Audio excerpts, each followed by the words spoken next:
Saint secretariat یا حکومت یا الیکشن کمیشن اپوزیشن کو تو بیچارے گیٹ سے باہر پھینک دیا ہے.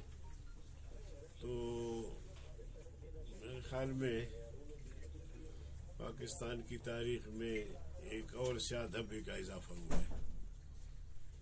اب یہ پورے ورلڈ میں آج کی جو ماشاءاللہ بدنامی ہے وہ چلی گئی. جمعیت علماء اسلام ہمیشہ صاف شفاف الیکشن کا قائل ہے کہ انتخابات صحیح معنوں میں اور جن کو ووٹ پڑتے ہیں وہی کامیاب ہو. بدقسمتی یہ ہے کہ بعض طبقات یا قوتیں نہیں چاہتی، تو ہم اب بھی چاہتے ہیں کہ سینٹ کا الیکشن پرامن ہو، اور جن قوتوں نے یا جن اداروں نے آج کا یہ گھٹیا حرکت کیا ہے ان کو شرم آنی چاہیے اور پورے ادارے کو بدنام کیا. باقی تو کسی پولنگ پہ تھوڑا بہت ہو جاتا ہے، لیکن اب سینٹ سیکریٹریٹ سینٹ جو ایوان بالا ہے آئین کے لحاظ سے، اس میں اس قسم کی حرکت یقیناً شرمناک ہے. مولانا صاحب یہ بتائیے، دیکھیے عددی برتری ہمیں حاصل ہے. اب بھی ہم نے میٹنگ کیا تو اس سے ہمیں اندازہ ہو گیا کہ ہمارے جتنے بھی دانے ہیں وہ تقریباً سب پہنچے ہوئے تھے. تو عددی اکثریت تو اپوزیشن کو حاصل ہے، اور اگر الیکشن فیئر ہوتے ہیں تو جیت ہماری ہے انشاءاللہ. باقی یہ ہے کہ وہ لوگ جو بیچارے کمزور ہوتے ہیں تو ان پہ دباؤ ڈالتے ہیں، لیکن مجھ جیسے کارکن تک ابھی تک کوئی پہنچا نہیں ہے، نہ کوئی ایسی کوئی دھمکی دی ہے. سر کوئی خطرہ محسوس کر رہے ہیں یا کوئی جوڑ تو ہوتا ہے، ہر ایک کی اپنی کوشش ہوتی ہے کہ میرے ممبر زیادہ ہوں، میرے ووٹر زیادہ ہوں، لیکن اس میں جعل سازی نہ ہو، اس میں دباؤ نہ ہو، اس میں لالچ نہ ہو.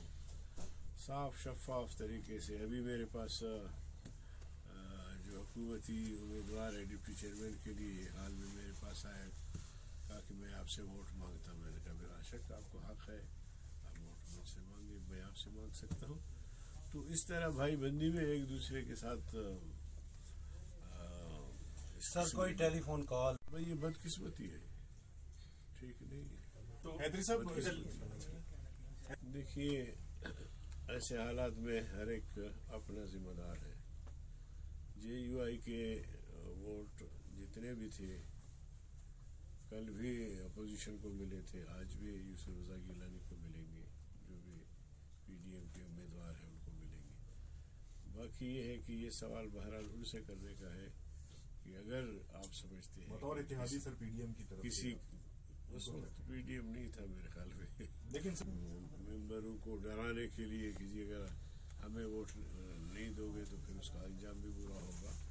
اور بہت سارے لوگوں کو، اپنے لوگوں کو تو زیادہ وہ کر رہے ہیں، لیکن اللہ کا شکر ہے کہ ہمارے سر عبد الکریم حافظ عبد الکریم صاحب کو اس طرح کی کالیں آئی تھی اور اس نے کل پھر اس کانفرنس بھی کی، کھل کر باتیں بھی کی. سر ووٹ دے رہی ہے سر، جماعت اسلامی ووٹ دے رہی ہے. جماعت اسلامی والے کہتے ہیں کہ JUI والے سیکولر ہیں، اس لیے ان کو ووٹ دینا حرام ہے. وہ کہتے ہیں کہ ہم ووٹ ہی نہیں کریں گے. مثلا سینٹ مقابلے میں جہاں تک یوسف رضا گیلانی کی جیت کا تعلق ہے، میں سمجھتا ہوں یوسف رضا گیلانی ایک تو بہت بڑا پیر ہے، پھر پنجاب سے اس کا تعلق ہے، پھر پرائم منسٹر رہا ہے، اس کی شخصیت بھی ہے. اب حفیظ صاحب کا نہ آگا نہ پیچھا، تو اس لیے میرے خیال میں اس میں کوئی پرکشش شخصیت بھی نہیں ہے اس بیچارے کی. اور پھر حفیظ شیخ کا ہروانا اس لیے بھی ضروری تھا کہ پارلیمنٹ کے ممبران کو بھی حفیظ شیخ بمانا IMF ایک طرح سے IMF کو شکست ہوئی ہے. تو یہ پوری قوم کا وقت سمجھتا ہوں ایک طرح سے رد عمل ہے، اور باضمیر ممبران نے بھی سمجھ کر یہ فیصلہ کیا کہ اس کو ہر حال میں ہرانا ہے.